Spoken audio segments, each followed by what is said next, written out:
Welcome to ആർക്കേസ് stories.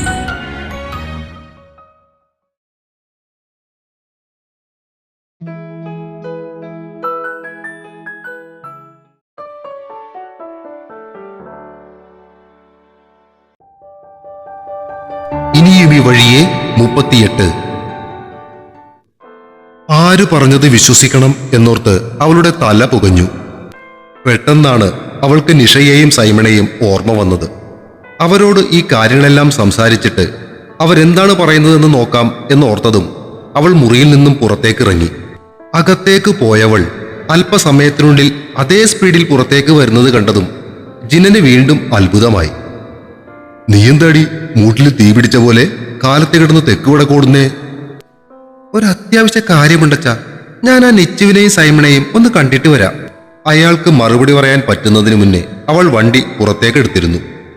വണ്ടി ഓടിക്കുന്നതിനിടയിൽ വിനയൻ പറഞ്ഞ കാര്യങ്ങളും ദയ പറഞ്ഞ കാര്യങ്ങളും ഉള്ളിൽ കിടന്ന് തിരതല്ലി മത്സരിക്കുമ്പോൾ കൂടെ നിൽക്കാൻ മഹി ഉണ്ടായിരുന്നെങ്കിൽ എന്നവൾ ആഗ്രഹിച്ചുപോയി. സൈമന്റെ വീടിന് മുന്നിൽ കൊണ്ടുപോയി വണ്ടി വെച്ചിട്ട് വരാന്തയിലേക്ക് കയറുമ്പോൾ വിവാഹത്തിന് വരാതിരുന്നതിന്റെ ഭരണിപ്പാട്ട് മുഴുവൻ കേൾക്കേണ്ടി വരുമല്ലോ എന്നതായിരുന്നു അവളുടെ ഭയം. കോളിംഗ് ബെൽ കേട്ട് വാതിൽ തുറന്ന സൈമന്റെ അമ്മച്ചി അവളെ കണ്ട അത്ഭുതം കൂറി. ഇതാര്? ആമ്പുമോളോ? മോൾ എപ്പോ വന്നു? അവളെ ചേർത്ത് നിർത്തി കവളിൽ തലോടുന്നതിനിടയിൽ അമ്മച്ചി ചോദിച്ചു. ഇന്നലെ എത്തിയതാ അമ്മച്ചി. സൈമണും നിച്ചുമില്ലേ?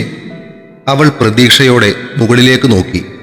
എത്രയും വേഗം അവരെ കണ്ട് കാര്യങ്ങൾ അവതരിപ്പിക്കുവാനുള്ള തിടുക്കത്തിലായിരുന്നു അവൾ. അയ്യോ, അതുങ്ങളിവിടെ ഇല്ല മോളെ. കട്ടപ്പനയിലുള്ള എന്റെ വല്യപ്പച്ചന്റെ വീട് വരെ ഒന്ന് പോയേക്കുവാ. അവിടത്തെ അമ്മച്ചിക്ക് നല്ല സുഖമില്ലേ? നാളെയോ മറ്റേന്നാളോ ഇങ്ങ് വരും. ശേ, എന്നാ പറ്റി മോളെ? അവളുടെ മുഖത്തെ നിരാശ കണ്ട് അമ്മച്ചി ചോദിച്ചു. ഒന്നുമില്ല അമ്മച്ചി, ഞാൻ അവരെ വിളിച്ചോളാം. എന്നാ ഞാൻ പോയിട്ട് പിന്നെ വരാം. അയ്യോടാ, വന്ന ഉടനെ അങ്ങ് പോകുവാന്നോ? ഇനിയിപ്പോ ചായ കുടിച്ചിട്ട് പോകാം. നല്ല അപ്പവും മട്ടൻ സ്റ്റൂ ഒക്കെ ഉണ്ട്. അത് കേട്ടതും അവളിലെ ഉറങ്ങിക്കിടന്നിരുന്ന ആമ്പു തലപൊക്കി. വേണോ? ആ ആമ്പുവിനെ പറഞ്ഞൊതുക്കിയിട്ട് അവൾ അമ്മച്ചിയോട് പറഞ്ഞു. വേണ്ടമ്മച്ചി, ചെന്നിട്ട് ഹോസ്പിറ്റലിലേക്ക് പോകാനുള്ളതാണേ. ആ, അത് പറഞ്ഞപ്പോഴാ ഓർത്തെ. അച്ചമ്മക്ക് എങ്ങനെ ഉണ്ട് ഇപ്പോ? ഇപ്പോ കുഴപ്പമൊന്നുമില്ല. ഇന്ന് റൂമിലേക്ക് മാറ്റും എന്നാ പറഞ്ഞേ. എന്നാലും ആളങ്ങ് ക്ഷീണിച്ചു പോയെന്നേ. അത് പിന്നെ നിങ്ങൾ രണ്ടും കൂടി എന്നാ കന്നന്തിരി വാന്നേ കാട്ടിയേ. അച്ചമ്മയ്ക്ക് നിങ്ങൾ രണ്ടും എന്ന് പറഞ്ഞാൽ ജീവനായിരുന്നില്ലേ? ആട്ടെ, മഹി വന്നിട്ടുണ്ടോ? അവൻ വരും. ഇനിയെങ്കിലും രണ്ടുപേരും കൂടി സന്തോഷത്തോടെ ജീവിക്കാൻ നോക്ക്. ഞാനെന്നാ പോയിട്ട് വരാം. കൂടുതൽ ചോദ്യങ്ങൾ എത്തും മുന്നേ അവൾ ധൃതിയിൽ യാത്ര പറഞ്ഞിറങ്ങി. തിരികെ വണ്ടി ഓടിക്കുമ്പോഴും മഹിയെ കണ്ടുപിടിക്കുന്നതിനെ കുറിച്ചായിരുന്നു അവളുടെ ചിന്ത. അവൾ ചെന്നു കയറിയപ്പോൾ അച്ഛനും വിജയച്ചനും ഡൈനിങ് ടേബിളിന് മുന്നിൽ ഇരിക്കുകയായിരുന്നു. അപ്പച്ചി അവർക്ക് ഭക്ഷണം വിളമ്പുന്ന തിരക്കിലുമായിരുന്നു. ആ, ദേ മോള് വന്നല്ലോ. വിജയച്ചൻ അപ്പച്ചിയോട് പറഞ്ഞു. അവൾക്ക് കൂടി ഒരു പ്ലേറ്റ് എടുത്തോ. ചെന്ന് കയറിയ പാടെ അവൾ ഒരു കസേര വലിച്ചെടുത്തിട്ട് അവർക്കെതിരെ ഇരുന്നു. അതെ, എനിക്ക് എല്ലാവരോടും കൂടി ഒരു കാര്യം ചോദിക്കാനുണ്ട്. മഹി ബാംഗ്ലൂർ ഉണ്ടെന്നറിഞ്ഞിട്ടും നിങ്ങളാരും എന്തേ അവനെ അന്വേഷിക്കാത്തത്? അവളുടെ ചോദ്യം അവരെ നിശബ്ദരാക്കി. അപ്പച്ചി കണ്ണു തുറച്ചുകൊണ്ട് അടുക്കളയിലേക്ക് നടക്കുന്നത് നോക്കിയിട്ട് അവൾ അച്ഛനും വിജയച്ചനും നേർക്ക് തിരിഞ്ഞു. എന്താ ആരും ഒന്നും മിണ്ടാത്തെ? അന്വേഷിച്ചു പോകാൻ അവൻ ചെറിയ കുട്ടിയൊന്നുമല്ലോ മോളെ. ആരും അവനെ ഇറക്കി വിട്ടതുമല്ല. ഞങ്ങളെക്കുറിച്ച് ഓർക്കണ്ട, പക്ഷെ നിന്നെക്കുറിച്ച് ഓർക്കാമായിരുന്നില്ല അവന്. അവന്റെ അമ്മയും പ്രായമായ അമ്മമ്മയും അവനെയും കാത്തിരിക്കും എന്നോർക്കാമല്ലോ അവന്. സന്തോഷും ശരത്തും കൂടി അന്വേഷിച്ചു പോകാൻ തുടങ്ങിയതാ. ഞാനാ പറഞ്ഞത് വേണ്ടെന്ന്. അവന് വരണമെന്ന് തോന്നുമ്പോൾ വരട്ടെ, അതല്ലേ അതിന്റെ ശരി. വിജയച്ചൻ പറഞ്ഞതിന് മറുപടി പറയാതെ അവൾ അല്പനേരം തലകുനിച്ചിരുന്നു. തിരികെ എത്തിയ അപ്പച്ചി പ്ലേറ്റ് മുന്നിലേക്ക് വെക്കുന്നതും കാസറോളിൽ നിന്ന് പുട്ടും അതിനു മീതെ കടലക്കറിയും ഒഴിക്കുന്നത് കണ്ടിട്ടും അവൾ അനങ്ങിയില്ല. മോള് കഴിക്ക്. അടഞ്ഞ ശബ്ദത്തോടൊപ്പം അപ്പച്ചിയുടെ കൈ അവളുടെ തോളിൽ അമർന്നു. അവൾ ആ കൈക്കുമേൽ കൈവച്ചിട്ട് മുഖമുയർത്തി അപ്പച്ചിയെ നോക്കി. ഈത്തുവിനോടവൻ അങ്ങനെയൊക്കെ ചെയ്യുമെന്ന് നിങ്ങൾ ആരെങ്കിലും വിശ്വസിക്കുന്നുണ്ടോ? അപ്രതീക്ഷിതമായ ചോദ്യം കേട്ട് അച്ഛന്റെ നെറ്റിയിൽ ചുളിവുകൾ വീഴുന്നതും കണ്ണുകൾ കൂർപ്പിച്ച് അവളെ നോക്കുന്നതും അവൾ കണ്ടു. അത് കൊള്ളാം, ഇപ്പൊ ഞങ്ങൾക്കായോ കുറ്റം? നീയല്ലേ അന്നാ ബഹളം മുഴുവൻ ഉണ്ടാക്കിയത്? എന്നിട്ടിപ്പോ ഇരുന്നുകൊണ്ട് പറയുന്നത് കേട്ടില്ലേ? ഒന്നങ്ങിട്ട് തന്നാലുണ്ടല്ലോ. അച്ഛൻ ദേഷ്യത്തോടെ ചാടി എഴുന്നേക്കാൻ തുടങ്ങിയതും തൊട്ടടുത്തിരുന്ന വിജയച്ചൻ അച്ഛന്റെ തോളിൽ പിടിച്ച് താഴേക്കിരുത്തി. ദേഷ്യം മാറാതെ അച്ഛൻ അവളെ നോക്കി. അത് പിന്നെ എന്റെ സ്വഭാവം അങ്ങനെയൊക്കെയാണെന്ന് എല്ലാവർക്കും അറിയാവുന്നതല്ലേ. അപ്പോഴത്തെ ദേഷ്യത്തിന് അങ്ങനെയൊക്കെ പറഞ്ഞൊന്നും വെച്ച് അതപ്പോൾ തന്നെ മാറുന്ന ആരും ഓർക്കാത്തതെന്താ?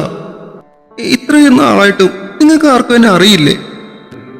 അവനും എന്നെ മനസ്സിലാക്കിയില്ല. അവളുടെ കണ്ണുകൾ നിറഞ്ഞൊഴുകി. ഡൈനിങ് ടേബിളിലേക്ക് മടക്കി വെച്ച കൈക്കുമേൽ തലചായ്ച്ച് അവൾ ഉറക്കെ കരഞ്ഞു. അച്ഛമ്മയും എന്നെ കുറ്റം പറഞ്ഞില്ലേ? ഇത്ര നാളായിട്ടും ഞാൻ വിളിച്ചില്ലെന്ന് വെച്ച് ആരെങ്കിലും അങ്ങോട്ട് വന്ന് എന്നൊന്ന് അന്വേഷിച്ചോ?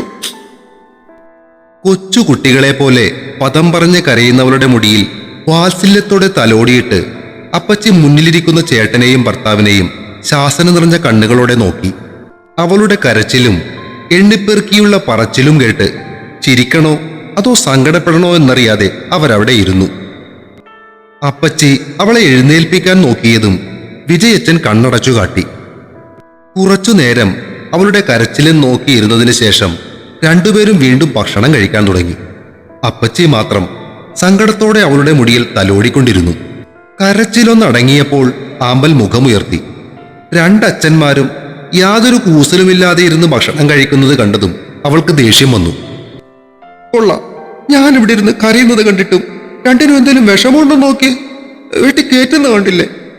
അവൾ അവർക്കു നേരെ ചീറി. ഞങ്ങൾ പിന്നെ എന്തോ വേണമെന്നാ നീ പറയുന്നേ? നീ തന്നെ പ്രശ്നമുണ്ടാക്കുന്നു, നീ തന്നെ കരയുന്നു. എന്നാ പിന്നെ നീ തന്നെ പരിഹാരവും കണ്ടുപിടിക്ക്, അല്ലേ അളിയ? അച്ഛന്റെ ചോദ്യത്തിന് വിജയച്ചൻ തലയാട്ടി. പിന്നല്ലാതെ. അവൾ പുറം കൈകൊണ്ട് കണ്ണുകൾ തുടച്ചു. അപ്പച്ചി, ബാംഗ്ലൂരിൽ അവൻ വർക്ക് ചെയ്യുന്ന കമ്പനിയുടെ പേരെന്താ? VVIT solutions. വിജയച്ചനാണ് മറുപടി പറഞ്ഞത്. അവൾ ഫോണിൽ സെർച്ച് ചെയ്ത് VVIT സൊല്യൂഷൻസിന്റെ വെബ്സൈറ്റ് എടുത്തു നോക്കി. അതിലെ കോണ്ടാക്ട് ഡീറ്റെയിൽസിൽ നിന്നും അവരുടെ ഓഫീസ് ഫോൺ നമ്പർ തപ്പിയെടുത്തിട്ട് അവൾ അതിലേക്ക് വിളിച്ചു. ആദ്യത്തെ റിങ്ങിൽ തന്നെ അപ്പുറത്ത് ഫോൺ എടുക്കുകയും ചെയ്തു. Good morning, thanks for calling VVIT solutions. How can I help you? അപ്പുറത്തു നിന്നും ഒരു പെൺകുട്ടിയുടെ ശബ്ദം അവൾ കേട്ടു. This is Ambal here. Can you please connect me to Mr. Maheshwar Vijayan? Sorry, madam. He is on vacation now. What?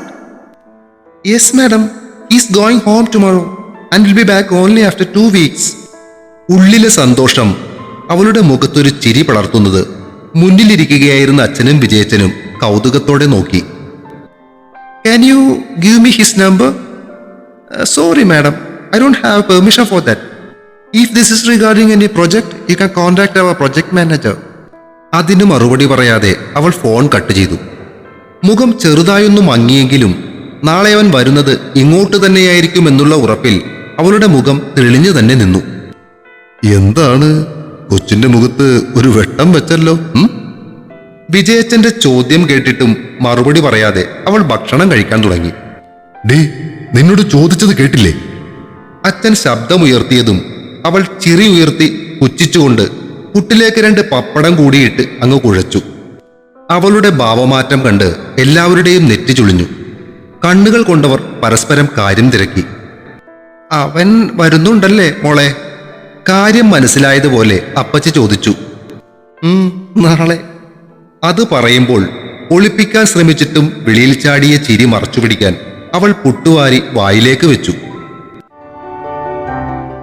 വൈകുന്നേരം അച്ഛനോടൊപ്പം ഹോസ്പിറ്റലിലേക്ക് ചെല്ലുമ്പോൾ അച്ചമ്മയെ റൂമിലേക്ക് മാറ്റിയിരുന്നു. അവരെത്തുമ്പോൾ അച്ചമ്മ അമ്മയുടെ കയ്യും പിടിച്ച് കോറിഡോറിലൂടെ മെല്ലെ നടക്കുകയായിരുന്നു. ദ്രാവക രൂപത്തിലുള്ള ഭക്ഷണം കഴിക്കാൻ വേണ്ടി ഇട്ടിരുന്ന ട്യൂബ് അപ്പോഴും പുള്ളിക്കാരുടെ മൂക്കിൽ കിടപ്പുണ്ട്. അച്ചമ്മേ! അവൾ ഓടിച്ചെന്ന് അച്ചമ്മയുടെ കയ്യിൽ പിടിച്ചു. എവിടെ നോക്കട്ടെ? അവൾ അച്ചമ്മയുടെ കവളിൽ പിടിച്ച് ഇടവും വലവും നോക്കിയിട്ട് പറഞ്ഞു. ഇപ്പൊ ചുന്ദരിയായിട്ടുണ്ട്. ഡി, അമ്മയെ തള്ളിയിടുവോ? വിട്ടേ നീ. അവളുടെ കാട്ടായം കണ്ടതും അമ്മ കയർത്തു. നീ വിട്ടാ മതി, ഇനി അവള് പിടിച്ചോളും കയ്യിൽ. അച്ചമ്മ പറഞ്ഞതും അമ്മ മുഖം വീർപ്പിച്ചു. ഓ, കൊച്ചുമോള് വന്നപ്പോ ഞാൻ പുറത്തായി. അച്ചമ്മയുടെ കൈ വിട്ടിട്ട് വീട്ടിലേക്ക് പോകാൻ തയ്യാറാകാനായി അമ്മ മുറിക്കകത്തേക്ക് നടന്നു. അച്ഛനും അമ്മയ്ക്ക് പുറകെ മുറിക്കകത്തേക്കു കയറി. ഈ മൂക്കിലുള്ള വാല് കളയാറായില്ലേ അച്ചമ്മേ? വരാന്തയിലൂടെ നടക്കുന്നതിനിടയിൽ മൂക്കിൽ പിടിപ്പിച്ചിരുന്ന ട്യൂബിൽ തൊട്ടു നോക്കിയിട്ട് ആമ്പൽ ചോദിച്ചു. നാളെ നോക്കിയിട്ട് മാറ്റാന്നാ ഡോക്ടർ പറഞ്ഞേക്കുന്നേ. നീ ഇനി പോകണ്ടാട്ടോ, നമുക്ക് ഇവിടെ നിൽക്കാം. അയ്യട, ഞാൻ നാളെ കാലത്ത് പോകും, എന്നിട്ട് വൈകിട്ട് വരാം. അവിടെ പോയിട്ട് എന്ത് ചെയ്യാനാ? ചെറിയൊരു മുഷിച്ചിലോടെ അച്ചമ്മ ചോദിച്ചു. അതേയ്, നാളെ അച്ചമ്മയുടെ മഹിക്കുട്ടം വരും. പറയുമ്പോൾ അവൾക്ക് തന്നെ പരിചയമില്ലാത്തൊരു നാണം അവളുടെ വാക്കുകളിലും മുഖത്തും തെളിഞ്ഞു. ആ വ്യത്യാസം മനസ്സിലാക്കിയ അച്ചമ്മയും നടത്തം നിർത്തി അവളെ നോക്കി. ആന്നോ? അതിന് നിനക്കെന്തിനാ ഇത്ര നാണം? എന്ത് നാണം? ഒന്ന് പോയേ, ദേ നടക്കുന്നുണ്ടെങ്കിൽ നടക്ക്. അവൾ കെറിവിച്ചുകൊണ്ട് മുന്നോട്ട് നടക്കാൻ തുനിഞ്ഞു. അച്ചമ്മ അവളുടെ കയ്യിൽ കയറി പിടിച്ചു. ആമ്പു, എന്തോ? ഇനിയെങ്കിലും നീ കുട്ടിക്കളിയൊക്കെ ഒന്ന് നിർത്തി കുറെ കൂടി കാര്യഗൗരവത്തോടെ കാര്യങ്ങളൊക്കെ കാണണം. അവൾ തലയാട്ടി. നാളെ അവൻ വരുമ്പോ അന്ന് അങ്ങനെയൊക്കെ പറഞ്ഞതിന് നീ അവനോട് ക്ഷമ ചോദിക്കണം. അതൊക്കെ, പക്ഷെ അവൻ എന്നെ ചൊറിയാൻ വന്ന ഞാൻ തിരിച്ചു എന്തെങ്കിലുമൊക്കെ പറയും. എവിടെ? അച്ചമ്മ ഒരു നെടുവീർപ്പോടെ പറഞ്ഞു. ഇത് നേരെയാകുന്നു തോന്നുന്നില്ല. ഇല്ലച്ചമ്മേ, നേരെയാക്കാം. അത് പോട്ടെ. എടി, നാളെ വൈകുന്നേരം നമുക്ക് ഭട്ടൂര വാങ്ങാം കേട്ടോ. അവൾ നടത്തം നിർത്തി കൈകൾ എളിക്ക് കുത്തി അച്ചമ്മയെ നോക്കി. ആദ്യം ഈ മൂക്കീന്ന് തൂങ്ങിക്കിടക്കണ വാലൊന്നു മാറ്റട്ടെ, എന്നിട്ട് പോരെ? അത് മതി. എത്ര ദിവസമെന്നറിയാമോ വായക്ക് രുചിയായി എന്തെങ്കിലും കഴിച്ചിട്ട്? ആന്നോ? അച്ചോടാ, പോട്ടെട്ടോ. നാളെ ആവട്ടെ, നമുക്ക് സംഘടിപ്പിക്കാം. ഇനി നമുക്ക് റൂമിലേക്ക് പോകാം, നടന്നു മതിയായി. ക്ഷീണിച്ചതുപോലെ അച്ചമ്മ പറഞ്ഞു. കുറച്ചു നേരം കൂടി? വേണ്ടടാ, മതി. ഇനി നാളെ ആവട്ടെ. എന്നാ വാ. അവൾ അച്ചമ്മയെയും പിടിച്ച് മുറിക്കകത്തേക്ക് കയറിയപ്പോൾ അമ്മയും അച്ഛനും കൂടി പോകാനായി ഇറങ്ങിയിരുന്നു. അവർ പോയി കഴിഞ്ഞ് അല്പനേരം കഴിഞ്ഞതും താമിയും ശരത്തേട്ടനും നിളക്കുട്ടിയും അവർക്കു പിന്നാലെ അനിതയും സന്തോഷേട്ടനും ആദിക്കുട്ടനും അകത്തേക്ക് കയറി വന്നു. അതോടെ അവിടം ബഹളമയമായി. തലേ ദിവസം ഫോണിൽ കൂടി സംസാരിച്ചിരുന്നെങ്കിലും നേരിൽ കണ്ടപ്പോൾ ചേച്ചിമാരും അനിയത്തിയും കെട്ടിപ്പിടിച്ച് കരച്ചിലായി. അത് കണ്ടതോടെ കാര്യം മനസ്സിലാവാതെ പിള്ളേരും ചിണുങ്ങാൻ തുടങ്ങി. ശരത്തേട്ടനും സന്തോഷേട്ടനും അല്പം ശബ്ദമുയർത്തിയതോടെയാണ് അവർ അടങ്ങിയത്. ട്രാൻസ്ഫറായി പോകുമ്പോൾ 1 വയസ്സ് പോലും പ്രായമാകാതിരുന്നവർ ഇപ്പോൾ 5 വയസ്സുകാരായി മുന്നിൽ നിൽക്കുന്നത് ആമ്പൽ കൗതുകത്തോടെ നോക്കി. രണ്ടുപേരും പരസ്പരം കൈകോർത്തു പിടിച്ച് അവളെ സൂക്ഷിച്ചു നോക്കുകയാണ്. നിളക്കുട്ടി ആദിക്കുട്ടന്റെ കാതിൽ എന്തോ രഹസ്യം പറയുന്നുമുണ്ട്. 5 വയസ്സുകാരായ മഹിയും ആമ്പലും അവളുടെ മനസ്സിലേക്ക് ഓടിയെത്തി. മനസ്സിൽ നിറഞ്ഞ വാത്സല്യത്തോടെ അവൾ അവരെ അടുത്തേക്ക് വിളിച്ചു. ഇത്രയും വർഷത്തെ അകൽച്ച നൽകിയ അപരിചിതത്വത്തിന്റെ ആശങ്കയോടെ കുട്ടികൾ ആദ്യമൊന്ന് അകന്നു നിന്നെങ്കിലും അവൾ ബാഗിൽ നിന്നും എടുത്തു നീട്ടിയ കാഡ്ബറീസ് ഡയറി മിൽക്ക് സിൽക്ക് ചോക്ലേറ്റിൽ രണ്ടും വീണു. കയ്യിൽ കിട്ടിയ ചോക്ലേറ്റിന്റെ കവർ നിളക്കുട്ടി ഒറ്റയടിക്ക് കീറിമുറിച്ച് ചോക്ലേറ്റ് പുറത്തെടുത്തു. ആദിക്കുട്ടൻ അപ്പോഴും കവറിൽ പിടിച്ചു വലിച്ച് തുറക്കാൻ ശ്രമിക്കുകയായിരുന്നു. നിളക്കുട്ടി പറഞ്ഞത് കേട്ട് ആദിക്കുട്ടൻ മുഖം ചുളിക്കുന്നത് എല്ലാവരും ചിരിയോടെ നോക്കി നിന്നു. ഞാനല്ല, നീയാ കൊച്ചങ്ങി പറഞ്ഞെങ്കിലും ചോക്ലേറ്റിന്റെ പൊതി അവൻ അവൾക്കു നേരെ നീട്ടി. അവൾ അത് കടിച്ചു തുറന്ന് അവനെ തിരികെ ഏൽപ്പിക്കുകയും ചെയ്തു. ഈശ്വര, ഇത് ഞാനും മഹിയും തന്നെയാണല്ലോ. ആമ്പൽ ആശ്ചര്യപ്പെട്ടു. ഞങ്ങളിതിവിടെ സ്ഥിരം പറയാറുള്ളതാടി. 2 എണ്ണത്തിന് സഹിക്കാൻ ഞങ്ങൾ വെട്ടിരുന്ന പാട് ഞങ്ങൾക്കേ അറിയൂ. ഇപ്പോത്തെ അതിന്റെ കാർബൺ കോപ്പി പോലെ വേറെ 2 എണ്ണം. അച്ചമ്മ പറഞ്ഞത് കേട്ട് അവിടെ ചിരികൾ മുഴങ്ങി. ആമ്പൽ കുറുമ്പോടെ അവരെ നോക്കി. തുടരും. ഇനിയും ഈ വഴിയെ അടുത്ത ഭാഗം ഉടൻ പ്രതീക്ഷിക്കുക. സബ്സ്ക്രൈബ് ചെയ്യാൻ മറക്കല്ലേ. കഥ ഇഷ്ടമാകുന്നവർ ഒരു ഇമോജിയെങ്കിലും അഭിപ്രായമായി ഇട്ടേക്കണേ. കൂടാതെ സബ്സ്ക്രൈബും ഷെയറും ചെയ്ത് സപ്പോർട്ടും ചെയ്യണേ.